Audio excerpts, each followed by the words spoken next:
성경 말씀은 창세기 30장 2절, 3절, 16절입니다. 같이 읽겠습니다. 야곱이 라헬에게 성을 내어 이르되 그대를 임신하지 못하게 하시는 이는 하나님이시니 내가 하나님을 대신하겠느냐. 라헬이 이르되 내 여종 빌라에게로 들어가라. 그가 아들을 낳아 내 무릎에 두리니 그러면 나도 그럼 자식을 얻겠노라 하고 저물 때에 야곱이 들에서 돌아오매 레아가 나와서 그를 영접하며 이르되 내게로 들어오라. 내가 내 아들의 합판죄로 당신을 샀노라. 그 밤에 야곱이 그와 동침하였더라. 창세기 29장 30장은 야곱이 하란에 도착해서 결혼까지 하는 이야기를 들려줍니다. 우리는 이 본문을 4번에 걸쳐서 강해하되 관점을 성경과 달리 했었죠. 성경은 야곱이 주인공이었지만 우리는 라반, 레아, 라헬을 차례로 주인공 삼아서 하나님의 섭리를 살펴보았습니다. 오늘은 이제 성경의 관점 그대로 주인공 야곱이 하란에서 결혼 생활을 통해 어떤 삶을 살게 되었는지 정리해 보고자 합니다. 자, 먼저 그동안의 하란과 가나안 간의 교류를 생각해 봅시다. 하란에서 아브라함이 가나안으로 들어왔고 아브라함은 자기 며느리감을 구하느라 믿을 만한 집사를 하란으로 다시 보냈죠. 그 결과 리브가가 가나안으로 들어왔습니다. 그리고 리브가가 다시 야곱을 하란으로 보냅니다. 목적은 2가지였죠. 첫 번째는 에서의 살해 위협을 피하기 위해, 그리고 2번째는 무엇이었습니까? 신부감을 구하기 위해였습니다. 이런 과정에서 야곱의 이야기는 아브라함과 리브가 이야기와 비슷한 장면들을 보여줍니다. 어떤 학자는 아브라함 이야기와 야곱 이야기가 무엇인가 닮았다는 사실을 대단히 상징적으로 혹은 영적으로 중요하게 여깁니다. 정반대로 매우 비판적인 시각은 이 이야기가 정말 실제로 일어났던 이야기냐, 창작의 한계가 아니냐 이렇게 의심하기도 합니다. 고대의 삶의 정황들 그건 거의 비슷할 수밖에 없습니다. 오늘날과는 천지 차이죠. 우리는 1990년대에 휴대폰 사용이 대중화되기 시작하면서 30년이 못 되어서 휴대폰은 우리 삶을 송두리째 변화시켜 버린 것을 체험했지 않습니까? 30년 만에 우리가 상상 못했던 세상이 온 거예요. 지금 대한민국의 변화 속도는 부모와 자녀가 공감대를 갖기 어려울 지경입니다. 그러나 아브라함 때엔 주전 2000년 전에는 장거리 통신은 편지나 인편이었고 그것도 1달, 2달 기다려야 했습니다. 무려 1000년이 지나서 주전 1000년경에 다윗 때에는 통신이 변했겠습니까? 똑같습니다. 다시 1000년이 지나서 예수님 당시에 통신의 혁명이 일어났을까요? 똑같습니다. 무슨 말을 하고 있습니까? 2000년이 지나도 고된 변화가 없는 삶을 살았다는 것입니다. 아브라함과 이삭과 야곱은 유목 생활을 하면서 똑같은 환경, 똑같은 생활 패턴, 똑같은 문화, 그리고 똑같은 삶의 문제를 당면하며 해결하며 살아갔던 겁니다. 아브라함 때의 마을의 우물가의 역할은 당연히 야곱 때에도 변함이 없습니다. 아브라함 때의 우물가에 있었던 사건은 야곱 때에도 일어날 수 있었고 그 비슷한 것은 당연한 겁니다. 아브라함의 종이 리브가를 우물가에서 만난 일과 야곱이 우물가에서 라헬을 만난 일 실제로 일어날 수 있었던 일입니다. 누가 지어낸 것이 아니에요. 아브라함과 야곱의 이야기가 닮아가는 것 자연스럽습니다. 결국 야곱은 가족을 거느리고 하란을 떠나 가나안으로 돌아오는 여정, 이 모든 것이 야곱은 아브라함을 닮을 수밖에 없죠. 아브라함과 이삭과 야곱이 비슷한 여정과 삶을 사는 것 자연스럽다 해도 어떤 사건에서는 특별히 우리들에게 주목할 점이 있다는 것을 보여주기도 합니다. 야곱이 사닥다리의 꿈을 꾸었던 베델, 아브라함의 삶을 돌아보면 아브라함이 제단을 쌓고 예배를 드렸던 장소이기도 합니다. 아브라함과 야곱 둘 다 깊은 잠 속에서 하나님의 환상을 보았습니다. 하나님이 당신의 귀한 백성들을 만나서 계시하는 장면이 되겠죠. 하나님은 어딜 가든 함께 하신다는 약속 아브라함도 받았고 야곱도 받았습니다. 그거 왜 그렇습니까? 하나님의 언약의 상대이기 때문에. 야곱은 아브라함의 언약을 물려받은 언약의 상대이기 때문에 똑같은 약속을 받은 것입니다. 그리고 재밌게도 둘 다 11조에 관한 일화도 있죠. 야곱의 아버지 이삭은 가나안을 떠나지 않고 약속의 땅을 지키는 것이 이삭을 향한 하나님의 섭리였다면 야곱은 어떻습니까? 야곱은 가나안을 떠나 메소포타미아로 갔다 오면서 아브라함의 여정을 재현하는 것이 하나님의 섭리였던 것입니다. 자, 아브라함을 닮아서 하란에 갔다가 하란으로 오는 이 야곱의 하란 생활. 이 하란 생활을 표현하는 단어 야곱에게 두 가지가 있는데 첫 번째는 사랑입니다. 창세기 29장에서 히브리어 사랑하다는 단어가 야곱과 어울려서 3번이나 반복됩니다. 구약 성경 한 챕터에서 남자가 여자를 사랑한다고 3번이나 반복하는 경우가 아가서 말고는 없을 것 같습니다. 그래서 우물가에서 야곱은 우물 뚜껑 역할을 하는 무거운 돌을 그냥 들어 올려 버렸죠. 마르틴 루터는 그 사건을 보고 성령이 임한 덕분에 초인적인 힘을 썼다라고 주석했습니다. 오늘날 저명한 구약학자도 하나님이 임하셔서 삼손처럼 힘을 썼다 이렇게 주석할 정도입니다. 그리고 이어서 야곱의 하란 생활을 표현하는 두 번째 단어는 일하다, 섬기다입니다.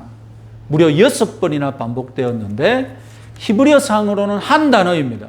그런데 우리말로 번역할 때 일하다라고 번역하기도 하고 섬기다라고도 번역합니다. 결국 야곱은 하란에서 사랑하고 일하는 삶을 살았던 겁니다. 사랑은 라헬만을 위한 사랑이었죠. 그래서 라헬과 결혼하기 위해 7년이나 일하겠다고 약속 먼저 했죠.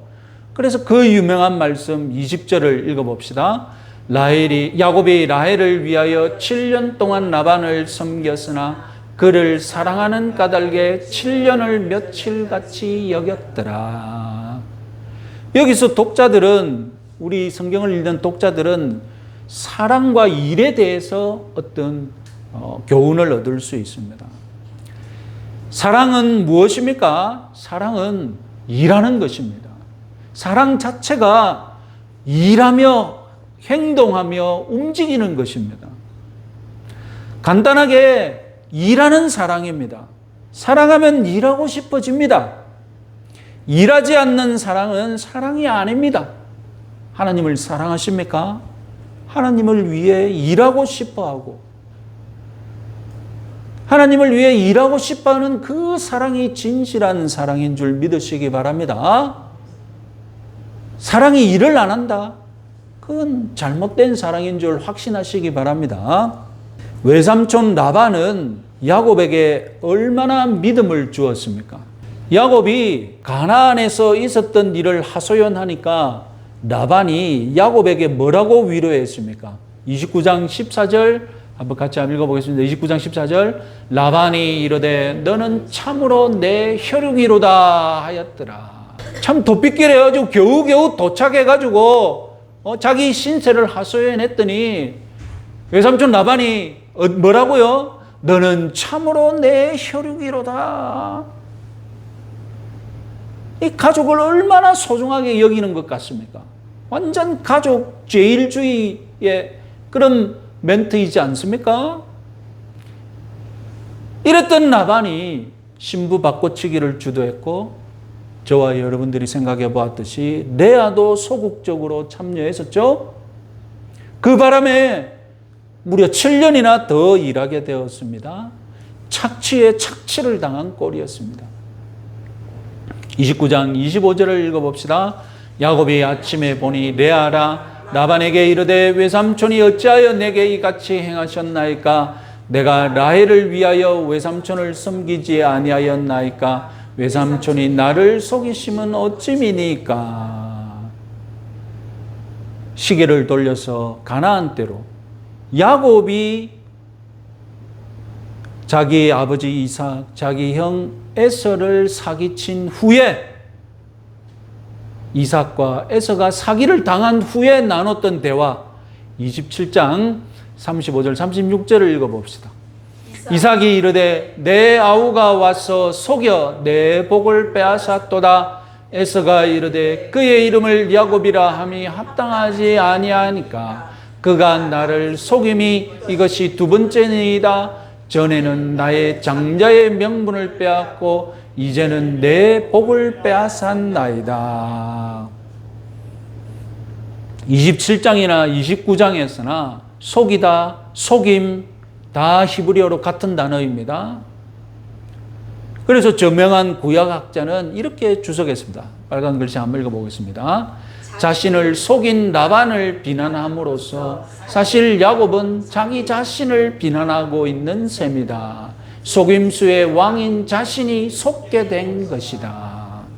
성경의 해석자들과 독자들은 이렇게 해석할 수 있지만 당사자인 야곱이 즉각 자신의 인생을 반성하는 대각성 그런 체험은 하지 못했을 것입니다. 다만 하나님의 섭리는 최소한 사기꾼 야곱에게 사기를 당하는 아픔을 맛보게 하는 것이었다는 것입니다. 죄의 가해자가 죄의 피해자로 나락에 떨어지는 그런 체험이 지금 벌어졌던 겁니다. 욕심의 격전장에서 야곱은 모든 것을 다 빼앗기는 그런 밑바닥으로 떨어졌던 것입니다. 자업자득 혹은 인과응보, 하나님이 사용하시는 보편적인 섭리입니다. 하나님의 섭리를 너무 초월적이고 초능력적이고 기적적이고 환상적인 것으로 기대하지 마시기 바랍니다. 오늘 내가 쌓아나가고 있는 언행, 헌신, 습관들, 그것들이 하나님의 섭리를 불러옵니다. 간단하게 예를 들어서 설명하자면 다니엘 기도회를 준비하는 교회의 방송실 노동자가 60시간, 70시간 일하다가 가로사로 죽었어요. 근데 교회는 후하게 교회를 위해 헌신했으니 잘 대접을 해줬냐? 그것도 시원찮게 대접을 해줬어요. 가족에게 자료도 숨기고 협조하지도 않고 다니엘 기도가 가르치는 것이 무엇입니까? 하나님의 섭리는 기적적이고 초능력적이고 그런 것을 가르친다고. 그러나 하나님의 섭리는 무엇입니까? 60시간, 70시간 일하면 죽는다는 거예요. 과로하지 말라는 거예요. 과로하면 죽는다. 이거 하나님의 섭리입니다.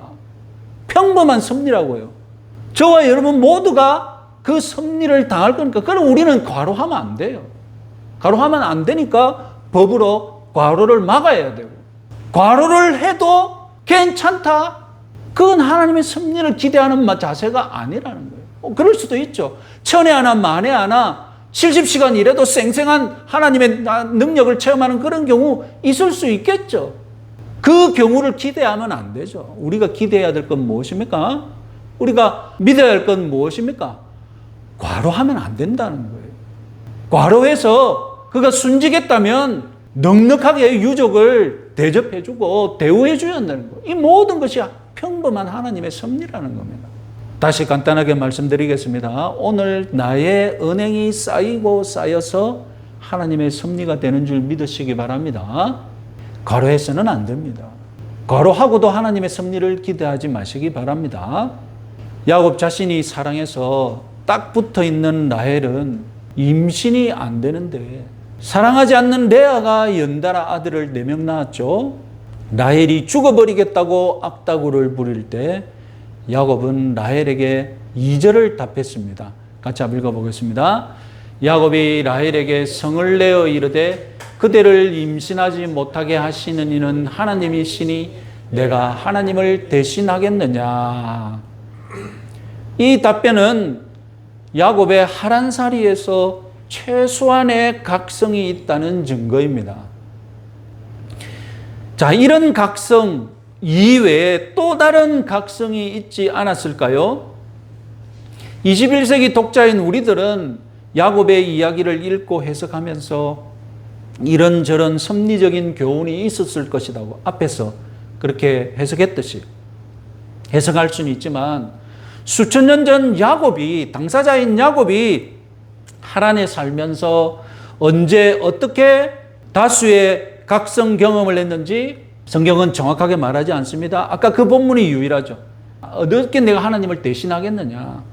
그러나 야곱은 14년간 하란 생활 중에서 잔잔하게 각성의 은혜를 체험하다가 그런 은혜들이 쌓이고 쌓여서 분명히 결단의 체험을 했을 것입니다.